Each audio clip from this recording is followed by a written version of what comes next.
Imagine, for a moment, the morning of March the 4th, 1970. Across the rolling hills of England and the bustling streets of London, the air carried a peculiar, hopeful scent. The scent of a winter that had overstayed its welcome and was finally, begrudgingly, packing its bags.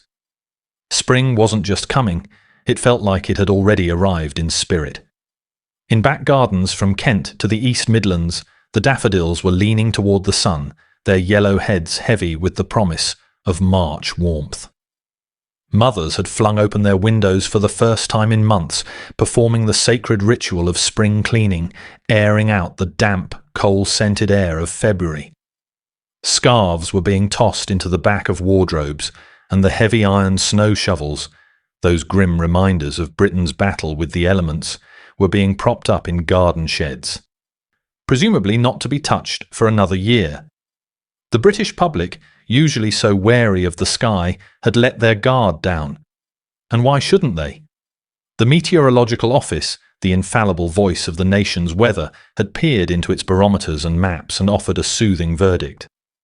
Their forecast for that Wednesday was almost dismissive. Scattered showers, perhaps a bit of light sleet in the northern reaches, but nothing to interrupt the flow of a productive week. It was the kind of forecast that suggested a light raincoat, not a survival kit. It was a promise of a minor inconvenience at worst. But beneath that veneer of calm, a meteorological ambush was being prepared.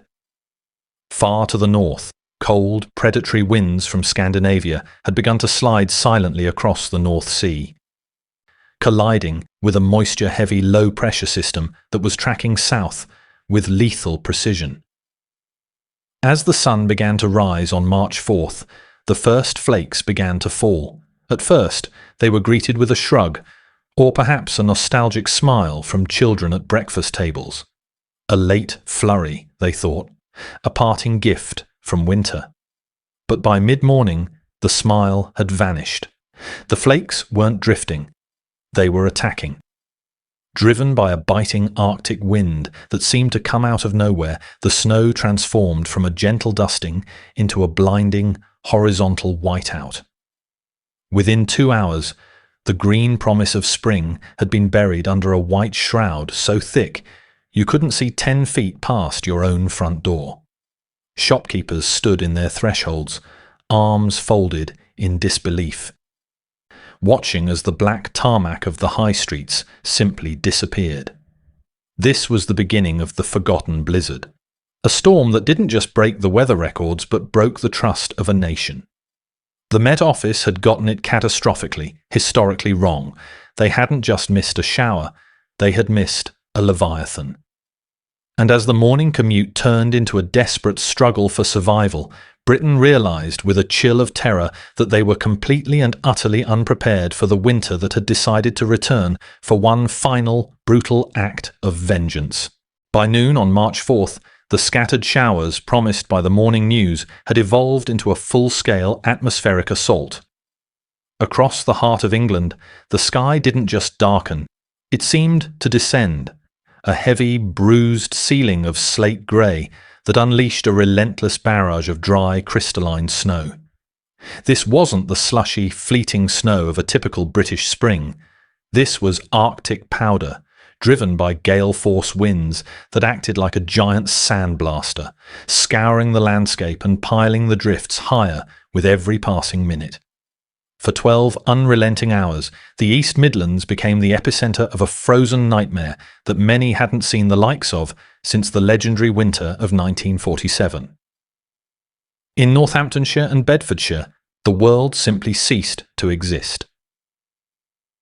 Imagine stepping out of your office for a lunch break and finding that your car, the pavement, and even the road itself had been erased from the map. Near Northampton, the snow didn't just settle, it conquered. Level snowfall reached a staggering 40 centimetres in hours, but the wind, the invisible architect of the storm, had other plans. It whipped that snow into monstrous drifts that measured nearly 48 centimetres deep. These weren't just piles of snow, they were immovable white walls that trapped families in their homes and turned the simple act of walking to the corner shop into a life-threatening expedition. Farmers in the Midlands, who only 24 hours earlier had been planning their spring lambing, now found themselves chest-deep in white drifts, struggling to reach livestock that were being buried alive where they stood. Postmen, usually the most resilient of British workers, were forced to abandon their rounds, leaving bicycles propped against garden walls, metal ghosts that wouldn't be seen again for a week. Milk bottles, those silent sentinels on British doorsteps, were swallowed whole, hidden under mounds of white that grew like living things. The comparison to 1947 was not made lightly. For the older generation, those who remembered the hunger and the bone-shattering cold of the post-war years, this March blizzard was a terrifying ghost from the past. They stood at their windows, breath fogging the glass, muttering that they had prayed never to see such a sight again. Near Bedford, the sheer volume of settled snow, 36 centimetres of flat, undrifted ice, transformed the landscape into a desolate Arctic tundra. Britain wasn't just experiencing a cold snap, it was being paralysed by a freak of nature that the experts had claimed was impossible. And while the towns were being buried, a deeper, more dangerous crisis was unfolding where the eye couldn't see. While the surface of England was being transformed into a white, swirling purgatory, a far more claustrophobic drama was unfolding hundreds of feet beneath the frozen soil. In Kent, the blizzard had found a lethal weakness in the nation's infrastructure. The power lines, heavy with the relentless weight of wet, clinging snow and battered by gale-force winds, began to groan. One by one, the massive pylons and cables snapped like dry twigs, sending cascades of blue sparks into the whiteout. For thousands of homes, the lights simply flickered and died. But for the men working at the coal face, the loss of power meant something far more sinister.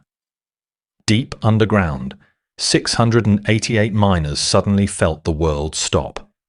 In an instant, the constant rhythmic hum of the machinery, the conveyor belts, the massive cutters, the ventilation fans, fell silent. The electric lights that lined the tunnels blinked out, leaving the men in a darkness so absolute it felt physical. When the power failed, the massive electric winches that operated the cages, the only way back to the surface, became useless blocks of iron. The lifeline was cut. Nearly 700 men were now prisoners of the earth, trapped in the bowels of a mine because a storm they couldn't see had crippled a power grid they couldn't touch. The silence that followed was heavy, broken only by the sound of dripping water and the ragged breathing of men. In those first few minutes, the air grew thick with a collective, unspoken anxiety. Without the ventilation fans, the temperature began to creep up, a stark and ironic contrast to the sub-zero blizzard raging just a few hundred feet above their heads. But these were British miners, men forged in the toughest industry in the world. They didn't panic.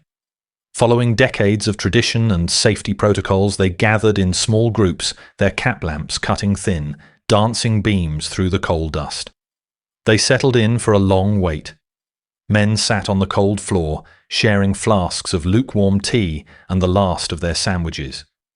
Some played cards by the dim glow of their torches, the stakes low, but the concentration intense.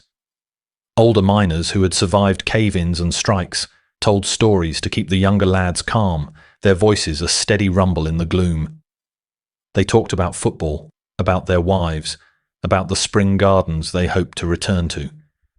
Above them, rescue teams worked with frantic intensity, struggling through waist-deep drifts to bring in emergency generators.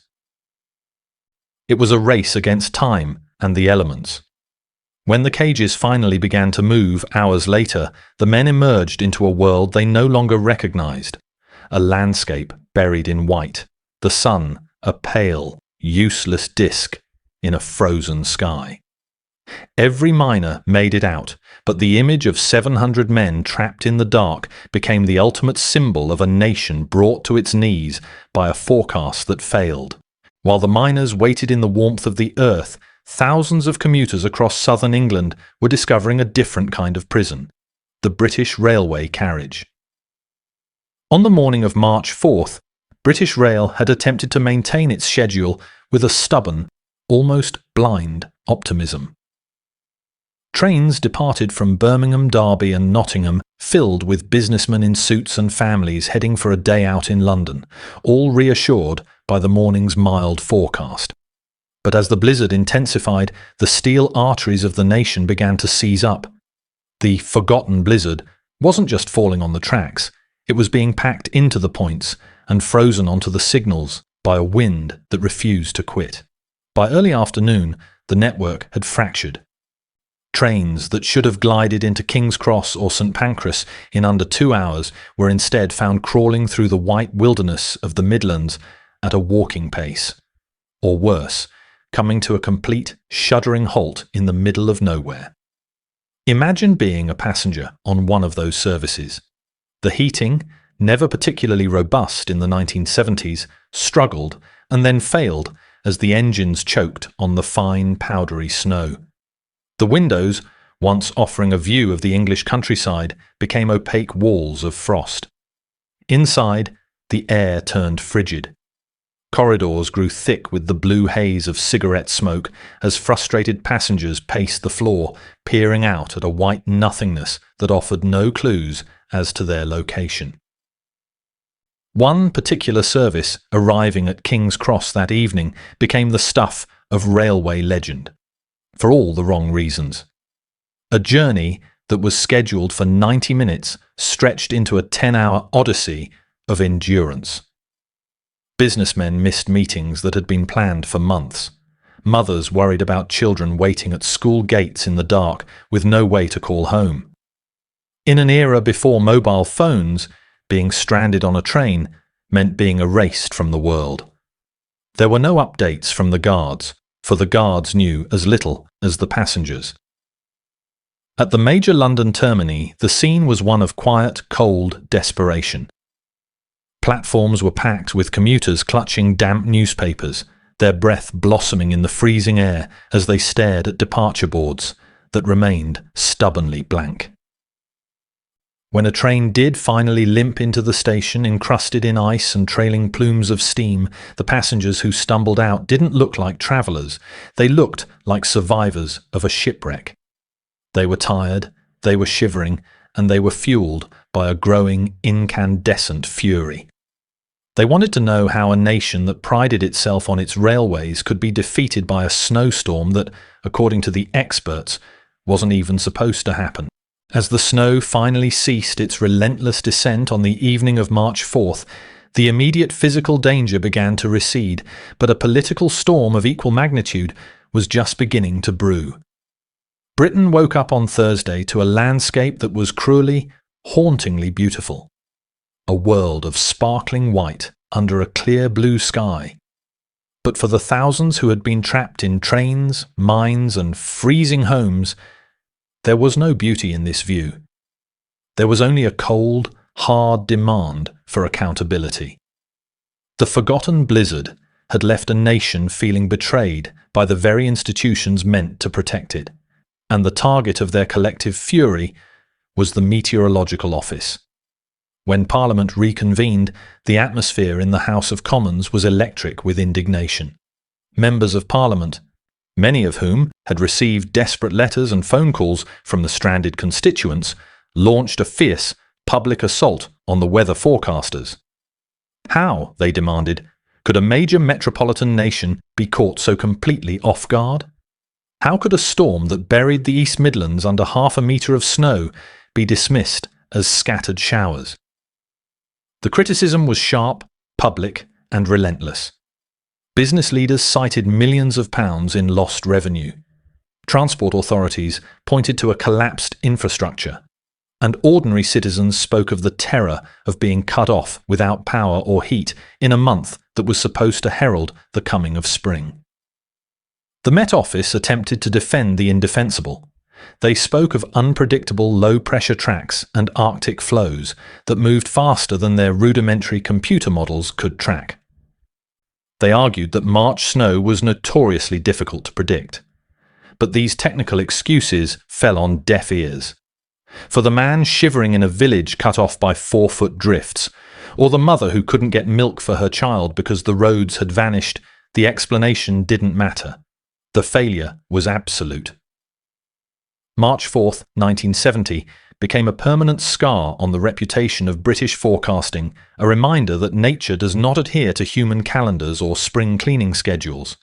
The legacy of that day changed Britain forever. It shattered the illusion that spring was a guarantee of safety. It forced a massive reinvestment in weather satellite technology and more sophisticated computer modelling, ensuring that a surprise of this magnitude would be far less likely in the future. But more than the technology, it changed the British psyche. It taught a generation to keep their snow shovels ready just a little bit longer and never to trust a clear March morning too implicitly. The blizzard of 1970 remains a ghost in the memory of the East Midlands, a story of the day the seasons lied, the lights went out, and a nation learned the true meaning of being unprepared. We tell this story not just to remember the snow, but to remember the resilience of those who dug their way out and the lesson that the elements always, in the end, have the final word.